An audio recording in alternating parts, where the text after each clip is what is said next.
Good morning. It is Thursday, October 16th. I'm Abbey Buttacavoli, and this is an NBC 10 News Coffee Break.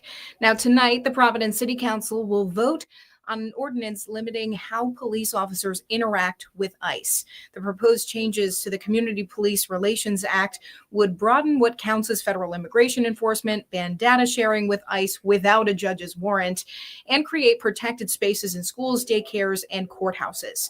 Now, counselors will also consider a resolution calling on state courts to provide accommodation for remote hearings after reports of increased ICE activity in and around the state. Now, on Tuesday, an unmarked ICE SUV was involved in a crash on Chalkstone Avenue in Providence.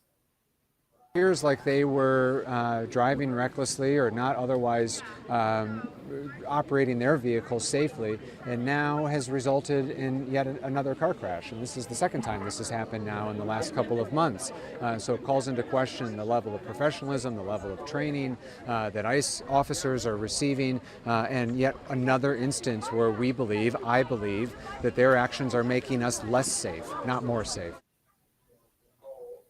Now, Mayor Brett Smiley's, who you just heard from, his office says there are some concerns the proposed changes could open the city to lawsuits. Tonight's meeting is at 6 p.m.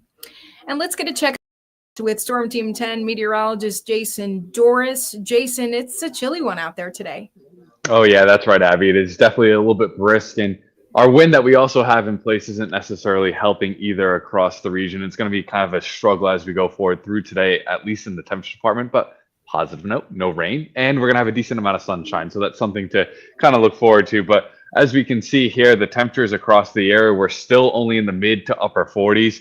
And the warmest parts of our region right now is out towards parts of Cape Cod, where it's 50 in Provincetown, 51 on Hyannis. But again, that northwest wind sustained anywhere between 10 to 20 miles an hour. That's going to be with us for the next several hours, gusting maybe up to about 30 miles an hour this afternoon at times. That will lead to maybe some clouds out towards the Cape. We're already starting to see some of them develop, but we can see on the visible satellite imagery that there are no clouds over the Ocean State or Bristol County, Massachusetts, and hopefully that's how it's going to stay. But this cloud deck might inch its way a little bit further off to the west as we go forward into this afternoon.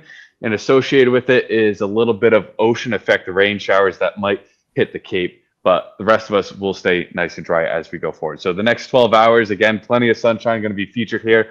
A couple more clouds the further east you are. Temperatures, if you're lucky, topping out right around 55 degrees. And then heading into tonight, we'll be dropping back down into the 40s quickly after sunset. Again, those wind gusts anywhere maybe 30 to 35 miles an hour through this afternoon. But then great news, this weekend is looking wonderful. We're going to have mostly sunny skies and a fair amount of sunshine both Saturday and Sunday. Temperatures low to mid 60s, Sunday being the milder of the 2 days. Great if you haven't gotten your pumpkins yet, because I know I haven't. So I got to do that and some of the Halloween decorations this weekend. So we're hoping that the weather, and as it should, cooperate with all of that. Yeah, Jason, I got to get my pumpkins and all of my fall stuff too. So good weekend for it to get outside. Yeah, absolutely. Right. I'm a little behind. Me too. We got to get those pumpkins. All right. In other news now, a Fall River paramedic is being honored for his efforts in trying to save a man's life. On Friday morning around 11, Edward Holland was dispatched to the area of Charles Street by the Taunton River for reports of a person in need of help. There he found a man unresponsive and jumped into the water to try and help. That decision 10 times, probably 10 out of 10 times, I'd do the same thing over again. Now, sadly, the man did die at the hospital. The city of Fall River calls Holland's actions heroic. The mayor honored him yesterday. And we're getting a look at the police report involving an apparent Real Housewives of Rhode Island participant. Rula Pontarelli's husband, who is a North Providence doctor, is facing a misdemeanor domestic violence charge. She said her husband, Brian, was tracking her without her consent. Police took a look and found the tracker in her tire bag. Now, Brian Pontarelli pled not guilty. In other news, want to live like you're in the Gilded Age? Well, here's your chance. An historic mansion in Newport just hit the market. Sean Soleil, one of only 9 intact estates remaining in Newport. Now, the original owners were the renowned Drexel family. They had been one of America's richest families since well before the Gilded Age. The main house has 7 bedrooms, 8 baths, a library, and a home theater. Of course, there's a pool, and even an FAA-approved heliport. The property is listed by Gustave White Sotheby's International Realty. The asking price, nearly $22 million. And Huggies Diapers is out with an unusual contest involving the World Cup. Listen to this. They figure if parents can conceive this month, the child's birth will be timed around the same start as the tournament in June. Those parents who qualify can enter to win 6 weeks worth of free diapers from Huggies. They're calling it Do It for the Team on the Huggies site.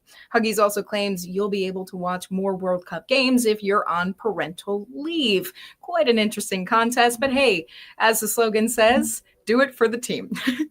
And thanks for joining us for a coffee break this morning. News and weather updates are always available on turnto10.com, and we'll be back for TV for NBC 10 News at noon.